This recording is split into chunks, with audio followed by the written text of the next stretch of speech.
paz do Senhor a todos os professores e professoras da nossa Escola Bíblica Dominical. Você está no canal da Assembleia de Deus de Blumenau, Santa Catarina. Eu sou o pastor Isaías Rosa, vou estar com você nessa pré-aula, acompanhando aí a sua reflexão, seu desenvolvimento na lição de hoje. Nós vamos estudar hoje a lição de número 10, a nossa lição que tem como título e como tema Adorando a Deus em meio à calamidade. Adorando a Deus em meio à calamidade.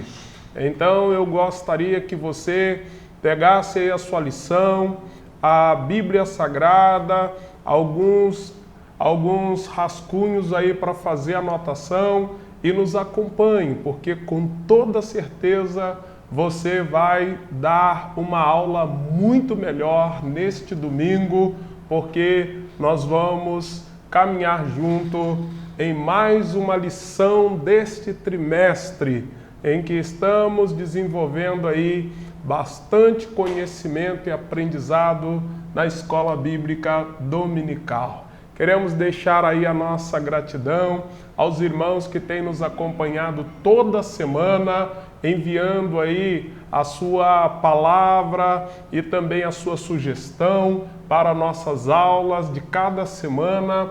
E eu acredito que você que está dentro de uma sala de aula, desenvolvendo aí conhecimento com seu aluno, você sabe da necessidade que hoje, mais do que nunca, nós temos de aprofundar o conhecimento da Palavra de Deus. E o nosso propósito aqui é levar você a conhecer não só a Bíblia do ponto de vista homilético, na sua interpretação homilética, mas também te dá aí um panorama cultural, histórico, um panorama cronológico e também te dá aí alguma análise de exegese que com toda certeza vai te auxiliar no estudo da nossa lição.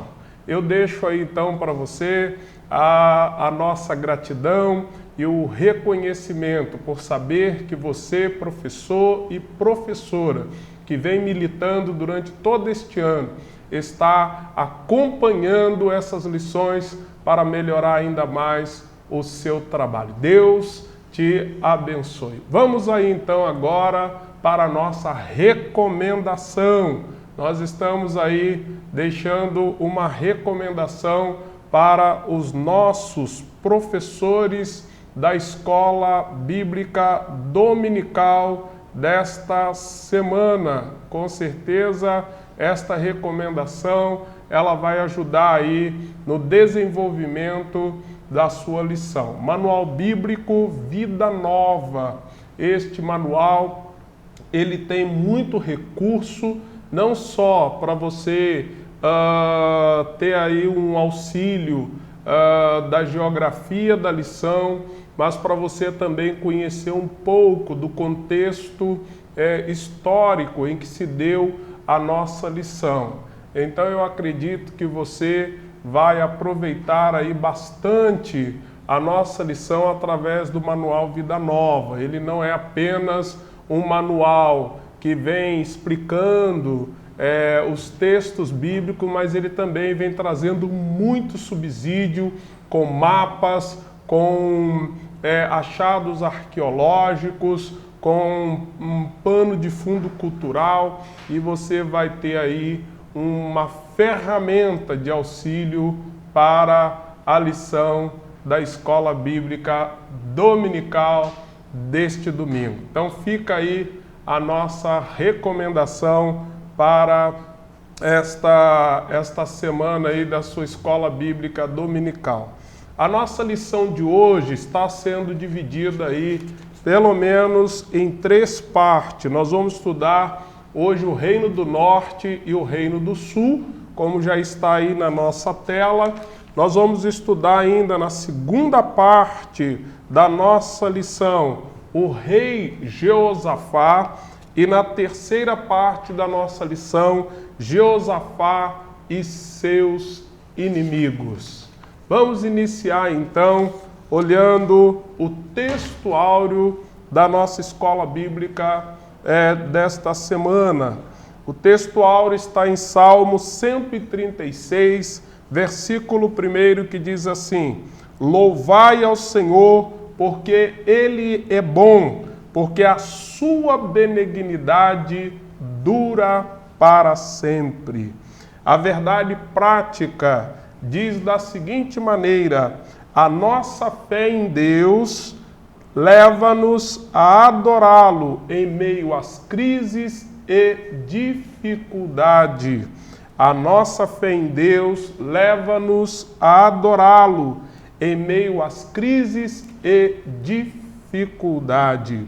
A nossa leitura bíblica está no segundo livro das Crônicas, no capítulo 20, do versículo 1 ao versículo 12, aonde o autor destaca aqui o texto que ilustra a nossa lição de hoje, que fala sobre o rei Jeosafá e o momento crítico em que ele vive no período do seu reinado, em que 3 nações vão fazer uma aliança para poder atacar ou destruir a nação de Judá.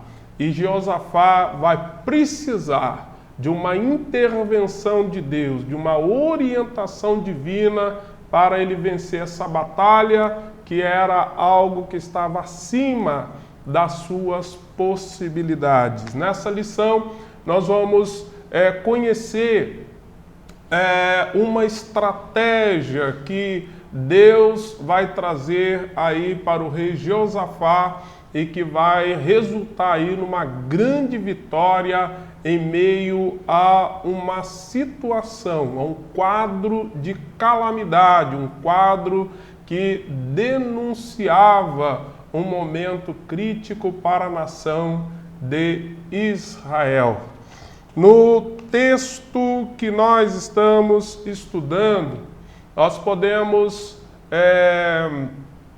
observar aí no início da nossa lição de hoje que o contexto histórico ele vai estar abordando aí o período do governo dos reis de Israel, o período em que um desses reis que está governando a nação do sul, ele vai estar sendo aí objeto do nosso estudo e da nossa lição de hoje.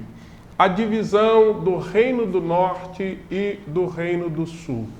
Nas lições na lição anterior, nós abordamos alguma coisa sobre a divisão que houve aí entre o Reino do Sul e entre o Reino do Norte.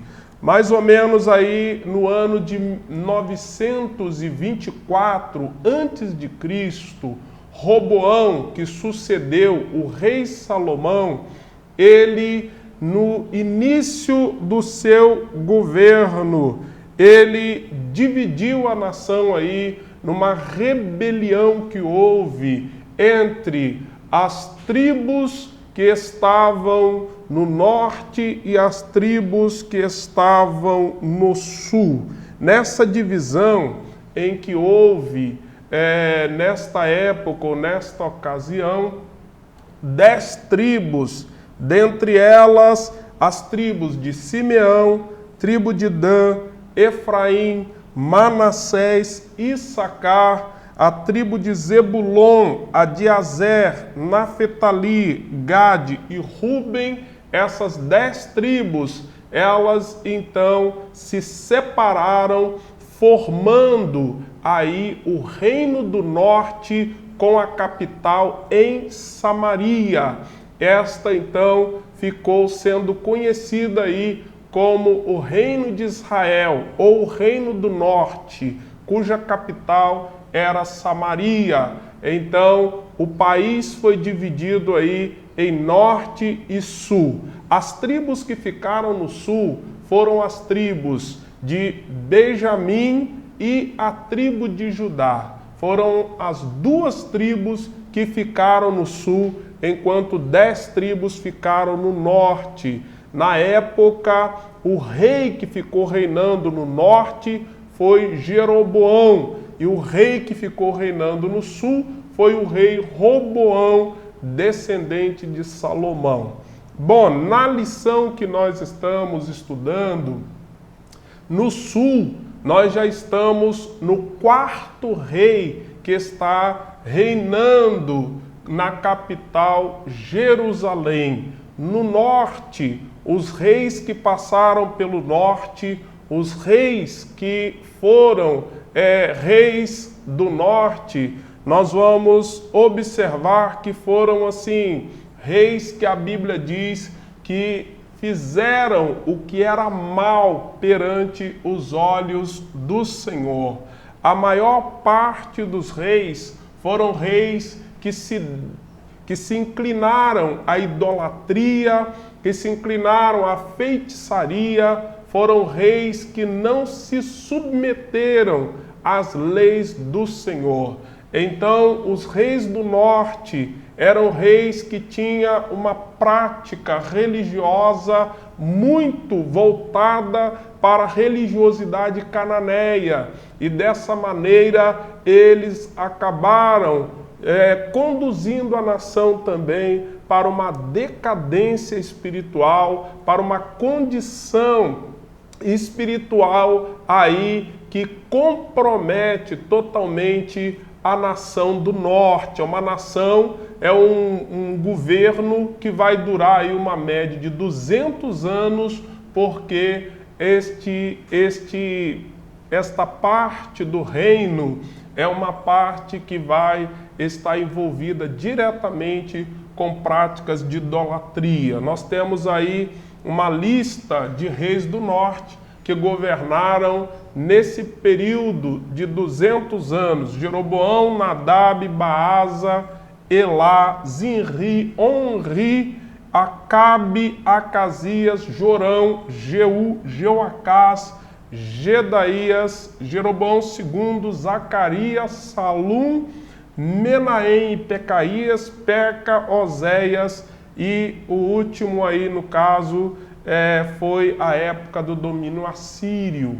Nesta época que nós estamos estudando aí, os reis do sul, que foi aí também cerca de 19 reis, nessa época em que nós estamos estudando os reis do sul, quem está governando é o rei Jeosafá. O rei Jeosafá, ele é, na verdade, um dos descendentes do rei Davi. O seu pai, Asa, tinha governado Israel e ele havia estado durante 3 anos como corregente do seu pai. Nesse período em que ele fica como corregente, é um período mais ou menos de 3 anos. E quando seu pai morre de uma enfermidade, ele então assume o governo, estando aí na frente da nação por mais 22 anos, totalizando aí um período de governo de 25 anos, que vai ser o tempo do governo de Jeosafá. Jeosafá vai reinar aí de 873 a 849 a.C. Um governo que vai ser marcado aí por um período de tempo em que, na verdade, o texto vai dizer que Deus vai se agradar de Jeosafá. Segundo Crônicas, capítulo 17, versículo 3, diz da seguinte maneira: E o Senhor era com Jeosafá, porque andou nos primeiros caminhos de Davi seu pai, e não buscou a Baalins. Jeosafá, ele tinha aí um bom referencial. O pai tinha sido um rei piedoso, tinha sido um rei que buscou a Deus, colocou o Senhor em primeiro lugar no seu governo e seguiu as leis do Senhor conforme havia sido estabelecido na fundação da nação. Como Israel era uma nação teocrática, nesta época o rei Asa, ele se submeteu ao governo de Deus. E o seu período de governo foi um período abençoado, foi um período próspero, e Deus abençoou a nação de Judá nessa ocasião. E quando ele faleceu, o rei Josafá, ele então vai dar continuidade ao trabalho que o seu pai havia iniciado, que era uma reforma religiosa na nação de Israel. E Josafá, aqui nós vamos encontrar algumas referências em 2 Crônicas, capítulo 17, versículo 9, aonde ele toma algumas iniciativas durante o seu governo. A Bíblia diz que Josafá, ele propôs no seu coração e adorar ao Senhor e estabelecer o culto de Deus como o culto central da nação. E nós vamos ver que Josafá, ele vai tirar da terra de Israel os ídolos que haviam sido colocados pelos reis anteriores. Ele tira os ídolos de Baal, os ídolos de Baalins, ele limpa Israel de toda idolatria. A segunda iniciativa do rei Josafá aqui vai ser incentivar o povo a conhecer melhor a lei do Senhor. E para isso, o rei Josafá vai buscar pessoas que tenham habilidade, que tenham conhecimento, que tenham preparo na lei do Senhor, para que eles pudessem estar viajando por todas as cidades do sul de Israel, do sul de Judá, e através desses homens preparados, o povo pudesse conhecer melhor a lei do Senhor. Olha o que diz o texto em 2 Crônicas, capítulo 17, versículo 9. E ensinaram em Judá, levando consigo o livro da lei do Senhor, e foram a todas as cidades de Judá, ensinando entre o povo. Olha que maravilha nós podemos ver o cuidado do rei no sentido de levar ao povo um conhecimento genuíno da palavra de Deus. Eram cerca de 14 sacerdotes e levitas que estavam encarregados de ir em cidade ensinando a lei do Senhor para a nação de Israel. Não bastava apenas tirar os ídolos da cidade, tirar os ídolos do país. Era necessário também tirar os ídolos do coração do povo. O povo precisava aprender a adorar a Deus, a temer a Deus, a reconhecer a Deus como Senhor da sua vida. E aqui Josafá entendeu que a melhor maneira de conduzir o povo de volta a Deus era através de uma boa educação, de uma boa formação, de um bom aprendizado na palavra do Senhor. Há alguns comentaristas que chegam a dizer que é possível que os sacerdotes, os levitas e alguns príncipes estavam encarregados dessa tarefa, estivesse de posse do livro de Deuteronômio, que seria aí um dos livros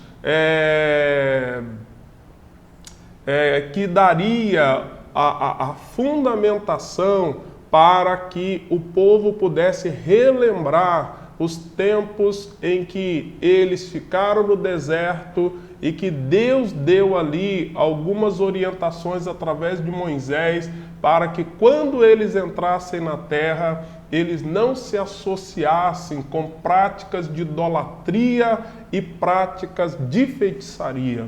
Então, é bem possível que fosse nessa época o povo estivesse tendo acesso aos textos do livro de Deuteronômio.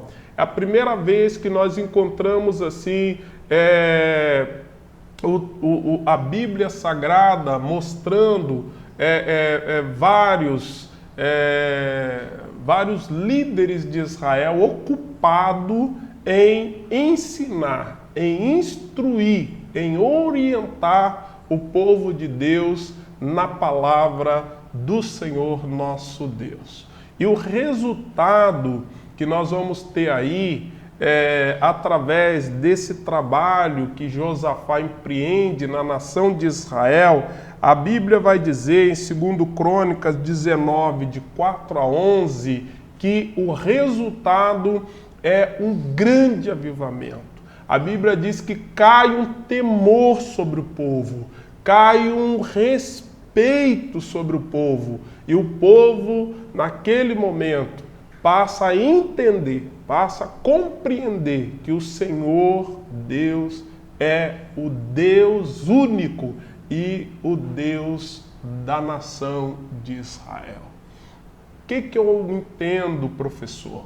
Que nós precisamos mostrar durante a aula deste domingo é que é preciso investir, é preciso que pastores, líderes invistam mais no preparo, no ensino, na instrução, no conhecimento do povo de Deus. Nós estamos num momento em que não basta apenas nós mostrarmos aonde estão os perigos do nosso tempo e da nossa época. Nós precisamos priorizar, valorizar o ensino da palavra de Deus. Precisamos trazer de volta para os nossos púlpitos o ensino genuíno das Escrituras. Esse ensino que vai dar ao povo uma visão, uma consciência, um entendimento do que é realmente a vontade de Deus para o seu povo nos dias de hoje. E é dessa maneira nós vamos não só resgatar o temor a Deus, vamos resgatar a consciência de um Deus soberano que tem controle, que precisa de alguma forma ser compreendido para que o povo possa se submeter à sua vontade, mas também vamos ter como resultado aí um grande avivamento, uma igreja temente, uma igreja reverente, uma igreja que entende o que é adoração a Deus. E vamos com isso superar algumas dificuldades que nós temos vivido hoje, uma banalização do sagrado, uma mistura com coisas muitas vezes seculares no espaço religioso, no espaço espiritual. É importante que você entenda que somente um conhecimento profundo das Escrituras vai nos levar de volta àqueles princípios basilares da palavra de Deus para a nossa vida, conforme o rei Josafá vai desenvolver aqui na nação de Israel. A Bíblia diz que com isso o rei Josafá, ele prospera, ele consegue transformar o reino de Judá num canteiro de obra, ele faz vários empreendimentos, os seus inimigos que estão na fronteira reconhecem que o Senhor é com ele e ele então cresce, prospera, se engrandece e se torna muito forte. E é aqui que o rei Josafá falha no seu governo. Ele, nesse momento em que ele se encontra fortalecido, abençoado, rico, com uma nação que está agora vivendo um tempo de avivamento. O rei Josafá, ele resolve fazer uma aliança com o rei Acabe, que na época era rei do Reino do Norte. O rei Acabe, vocês devem conhecer a história dele, Jezabel. Foi um rei ímpio, foi um rei idólatra, foi um rei que teve o juízo de Deus sobre o seu governo, tanto Acabe quanto Jezabel. Deus usou o profeta Elias para confrontar o governo de Acabe e Jezabel, porque eles instituíram no Reino do Norte, eles tornaram o Reino do Norte um país idólatra, que estavam adorando a Baal. E nesta época, Josafá, sem consultar a Deus, ele resolve fazer uma aliança política com o rei Acabe.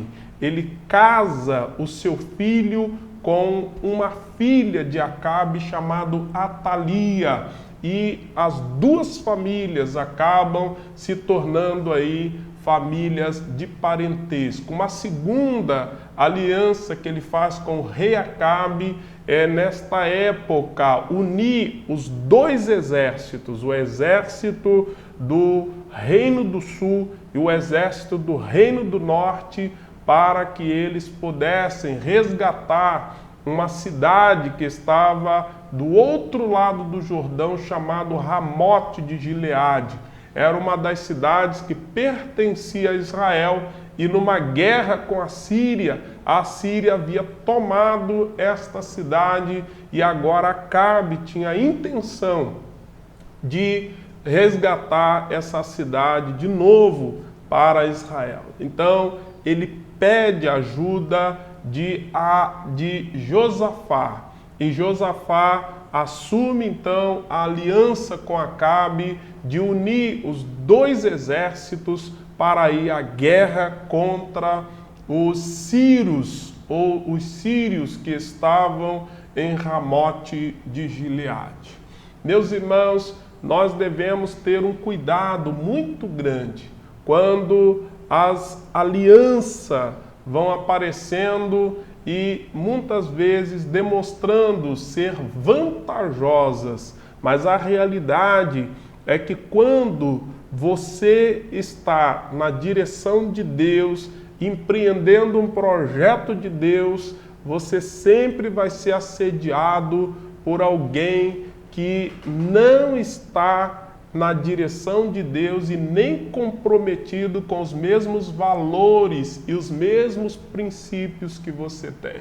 Então é preciso ter muito cuidado quando vamos fazer uma aliança, uma sociedade com pessoas que não têm os mesmos princípios, os mesmos valores, as mesmas crenças, os mesmos ideais, porque não existe associação entre luz e trevas. A Bíblia diz que nós não podemos nos associar com a impiedade, porque isso se constitui um jugo desigual.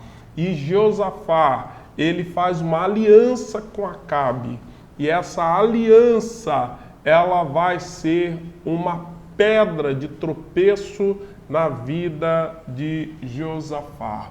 O texto bíblico de Crônicas vai dizer que no momento em que eles saíram para a guerra, Deus, usando o profeta Micaías, diz que o rei Acabe não voltaria daquela guerra, pois a guerra seria um desastre. Acabe morreria naquela guerra e eles não teriam sucesso na guerra.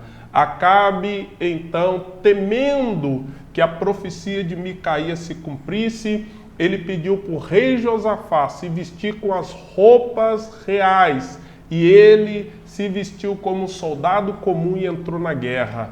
Mas não adiantou nada, porque um soldado sírio, sem saber, atirou na direção do rei de Israel e acertou ele entre as fivelas da sua roupa de soldado, e ele foi ferido mortalmente e morreu naquela guerra. O rei Josafá, que estava ali envolvido também naquela guerra, perdeu soldados, mas saiu vivo daquela guerra.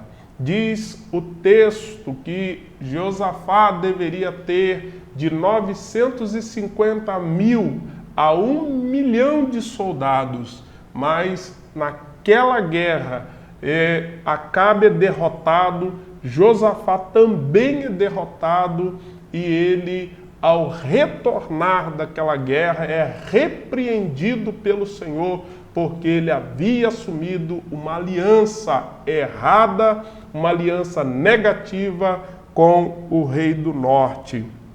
Olha o que o profeta fala com ele, segundo Crônicas 19, verso 2 e 3.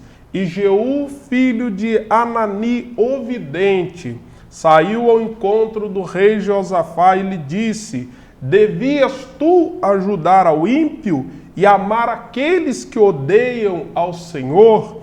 Por isso virá sobre ti grande ira da parte do Senhor. Boas coisas, contudo, se acharam em ti, porque tiraste os bosques da terra e preparaste o teu coração para buscar a Deus. Josafá aqui, apesar de repreendido, ele é absolvido por Deus, porque ele havia feito um grande empreendimento na nação de Judá, e Deus havia se agradado daquilo que ele havia feito. E, portanto, essa falha no seu governo, esse desvio é corrigido, é repreendido, ele é confrontado para que pudesse retomar o caminho da obediência, da sinceridade e da submissão a Deus. E é isso que Josafá vai fazer. Ele então reconhece os erros do seu governo e diz o texto bíblico que Josafá continua desenvolvendo o seu trabalho agora junto à nação de Judá para fortalecer a fé do povo e para avançar na reforma religiosa que ele estava fazendo na nação de Israel. E se nós observarmos agora, quando nós começamos a estudar aí o contexto da lição que nós estamos estudando, você vai perceber que, olhando o mapa da região, você vai notar que Ramote de Gileade, que ficava do outro lado do Jordão, ou no lado oriental do Jordão, Ramote de Gileade ficava próximo ao país dos Amonitas e também na região dos Moabitas e dos Edomitas.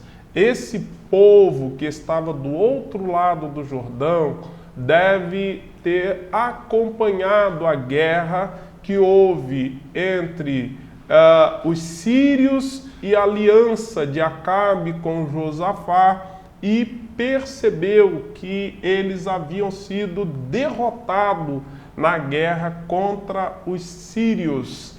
E esses três povos, os edomitas, os amonitas e os moabitas, eles vão então assumir uma aliança entre eles para invadir Jerusalém, para invadir o Reino do Sul.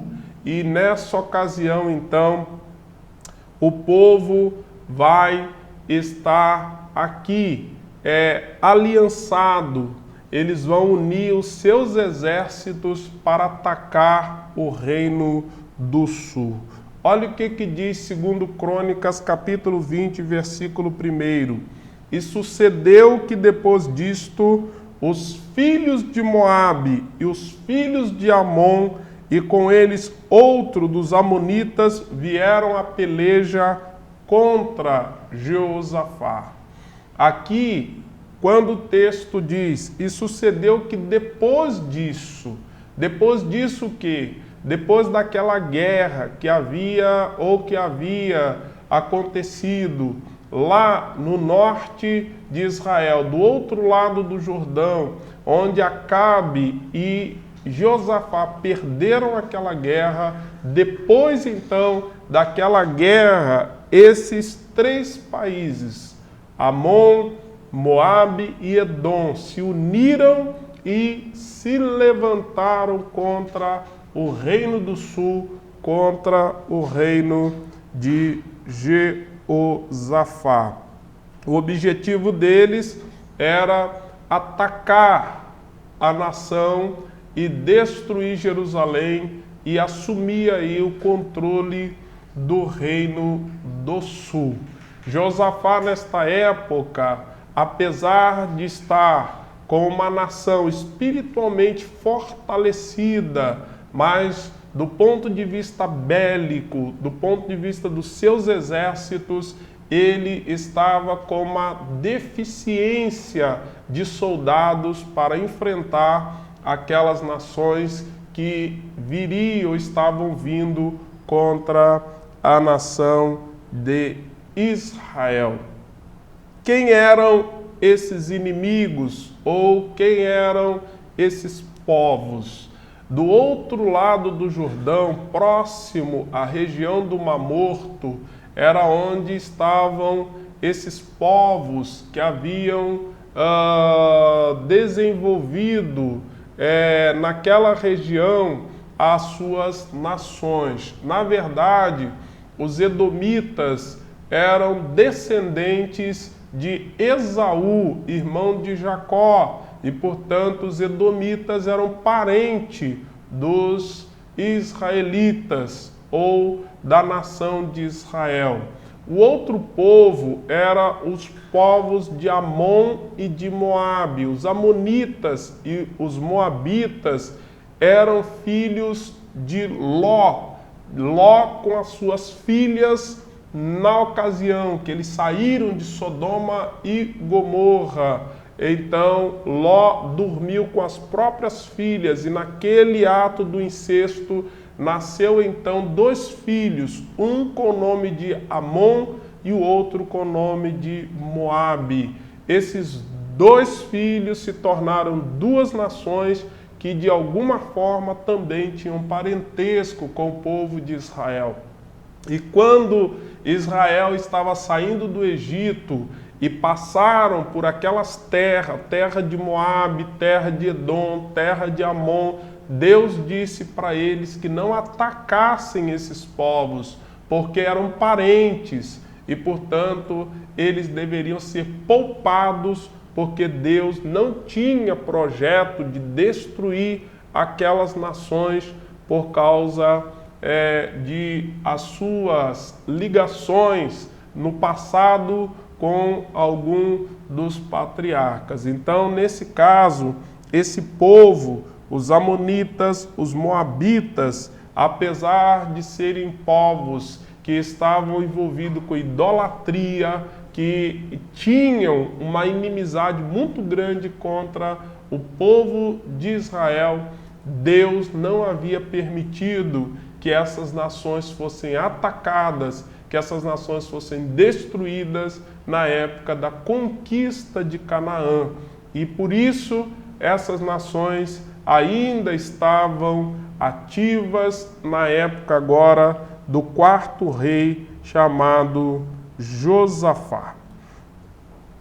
Quando Josafá toma conhecimento de que os inimigos ou essas nações que haviam feito a aliança contra a cidade de Jerusalém, ou o Reino do Sul, o texto vai dizer no versículo 2 de 2 Crônicas, no capítulo 20, que esses inimigos que na época estavam unidos, eles então já estavam na região de Azon-Tamar, que é em Gedi. Versículo 2 diz assim: então vieram alguns que deram aviso a Josafá, dizendo: vem contra ti uma grande multidão da além do mar e da Síria, e eis que já estão em Azon-Tamar, que é em Gedi. Esta multidão além mar é o Mar Morto, que é a região aonde estão os povos que habitam ali próximo ao Mar Morto, que é os Moabitas, os Amonitas e os Edomitas. Esses seriam então os povos da além-mar. Há uma tradução que usa a expressão Síria, fazendo referência aí não só à multidão da além do mar e da Síria. Na verdade, essa expressão foi mal traduzida, porque aqui nós não temos os povos da Síria. A Síria ficava no norte de Israel e eles não fazem parte dessa guerra, é apenas os povos que moravam ali na região do Mar Morto. É esses povos que vão entrar nessa guerra. E aqui a expressão Síria deve ser traduzido como Edom. E aqui o texto está fazendo referência aos edomitas e não necessariamente aos sírios. Nesta época em que esses povos, eles buscam invadir Jerusalém, eles devem ter entrado pelo sul do Mar Morto, devem ter passado pela região dos Edomitas, e eles então vão subir em direção ao deserto de En-Gedi. O deserto de En-Gedi, aonde então eles vão se acampar para preparar para invadir a nação de Israel. É nesse momento que Josafá, ele toma conhecimento de que os seus inimigos estavam em número muito superior do que eles haviam esperado. Alguns chegam a dizer que esse povo deveria ter aí por volta de 2 milhões de soldados para invadir a nação de Jerusalém.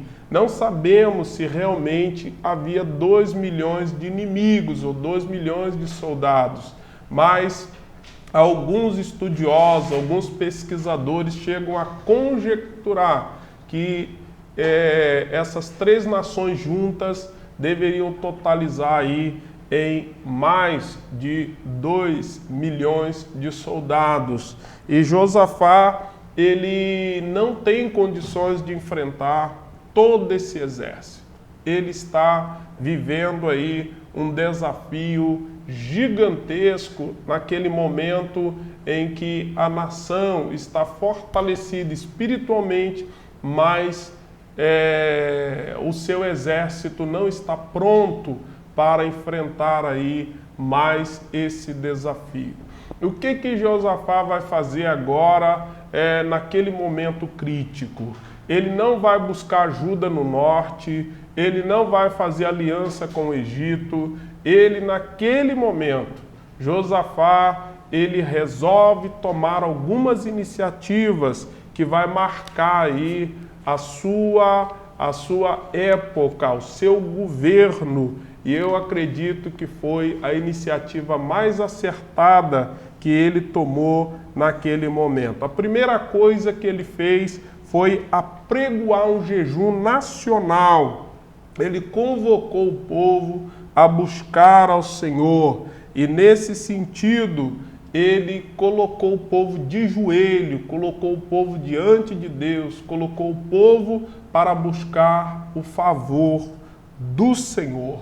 E quando o povo estava de joelho, em jejum, buscando a Deus, Josafá reivindicou de Deus, reivindicou do Senhor a razão pela qual os inimigos que haviam sido poupados no passado, agora estavam retaliando, na verdade, estavam atacando o povo de Deus. Eles haviam sido poupados e agora eles estavam tentando invadir e destruir o povo de Deus. E Josafá diz: Senhor, tu não pode permitir que isso ocorra. Segundo, Josafá, ele estava de joelho diante do templo do Senhor.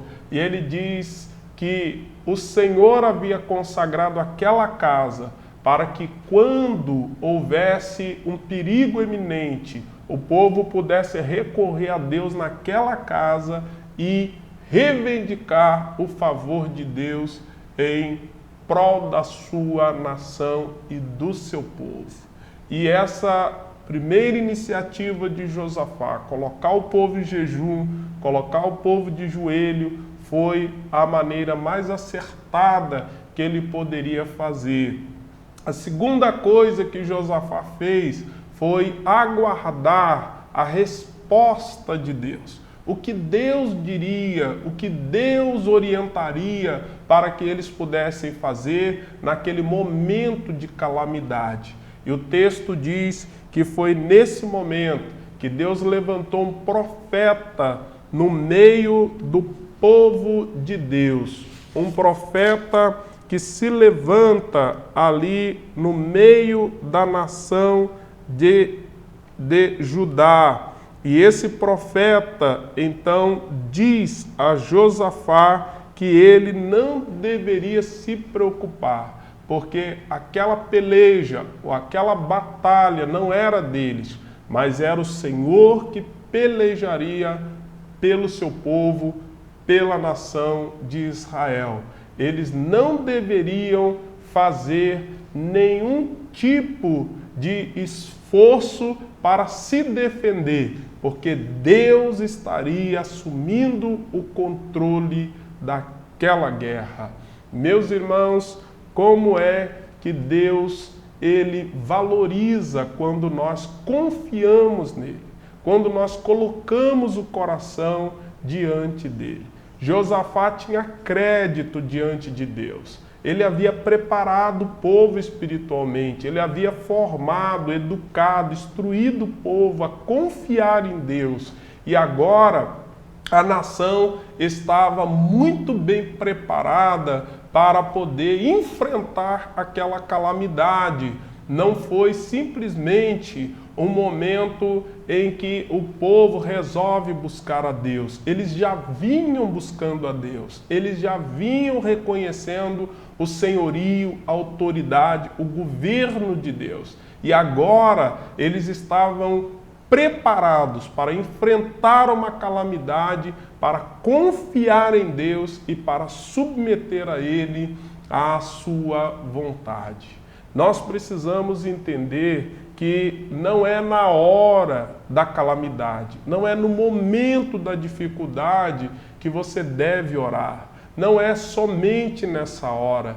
Nós devemos buscar a Deus em tempos de bonança, porque os tempos de calamidade vai chegar. E se você tiver raiz, se você tiver depósito, se você tiver crédito diante de Deus, você vai ter estrutura para enfrentar a calamidade.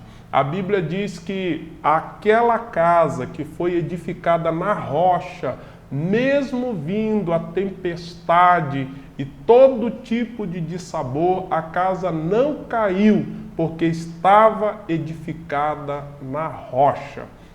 Não adianta nós acharmos que podemos enfrentar as calamidades sem estarmos debaixo das mãos potentes do Senhor.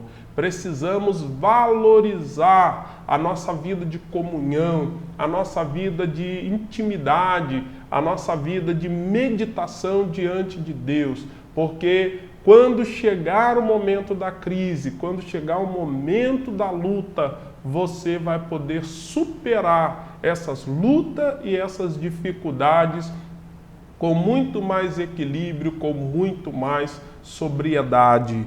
E é isso que vemos aqui Josafá fazendo diante de Deus. E com essa iniciativa, Josafá então toma a frente da nação e ele coloca diante do povo um desafio. O povo levantar um coral. Ele coloca o coral do templo, que era o coral dos levitas, que na época era cerca de 4.000 cantores que se revezavam no templo, e ele então coloca esses cantores para louvarem a Deus, para agradecer ao Senhor já pela vitória que ele estaria dando à nação de Israel. E nós vamos observar que o louvor que eles vão celebrar a Deus é o louvor dos salmos, que reconhece o Senhor como aquele que tem todo o poder e todo o controle para conduzir a nação naquele momento. E o povo que está agora disposto a louvar a Deus, eles começam a celebrar ao Senhor, começam a agradecer a Deus pela vitória que ainda não havia acontecido, mas que Deus daria essa vitória no outro dia. E o texto bíblico vai dizer que no outro dia o povo então caminhou para a guerra, para a batalha. Josafá colocou os músicos na frente, os cantores na frente e o exército atrás. E esses cantores, eles iam louvando a Deus, iam adorando a Deus. Eles desceram então de Jerusalém uns 16 quilômetros até próximo ao deserto de Tecoa.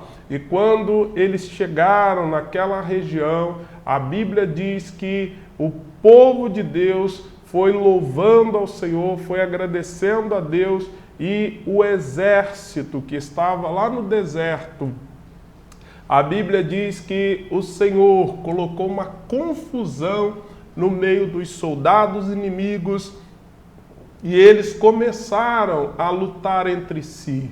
Um exército lutando contra o outro, e a confusão foi tal que um exército, o exército dos edomitas, destruiu dos amonitas, o dos amonitas se levantaram contra os moabitas e eles se destruíram entre si.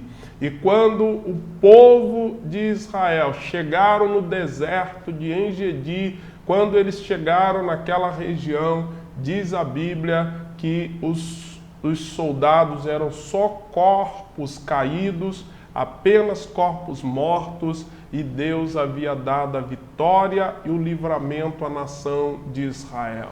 Eles ficaram 3 dias pegando os despojos, as riquezas, tudo que os soldados haviam trazido, tinham ficado ali naquele lugar, e o povo de Deus agora estava apenas desfrutando do livramento que Deus havia dado. Querido, o louvor e a adoração são duas coisas diferentes, mas eles podem andar junto. O louvor é a expressão, é a demonstração da fé, da confiança que você tem em Deus, da maneira como você olha Deus, não por aquilo que Ele pode fazer, mas por aquilo que Ele é. Quando nós louvamos a Deus, nós louvamos a Deus com base nos seus atributos, louvamos a Deus com base no seu caráter. E esse louvor, ele é um reconhecimento por aquilo que Deus é. A adoração é o ato de nos submetermos a Deus como o Senhor, como a divindade maior, a divindade única do universo. A adoração é reconhecer que Deus é o único Deus, é o único Senhor e que nós somos feitura sua, nós somos obra das suas mãos. Quando nós louvamos a Deus e quando nós adoramos a Deus, Deus, Ele manifesta o seu cuidado, a sua intervenção, o seu milagre diante das necessidades que expressamos diante dele. Você pode sim louvar a Deus, pode reconhecer a Deus, mesmo sem ver maiores resultados daquilo que Deus é capaz de fazer. O louvor e a adoração é o reconhecimento daquilo que Deus é capaz de fazer.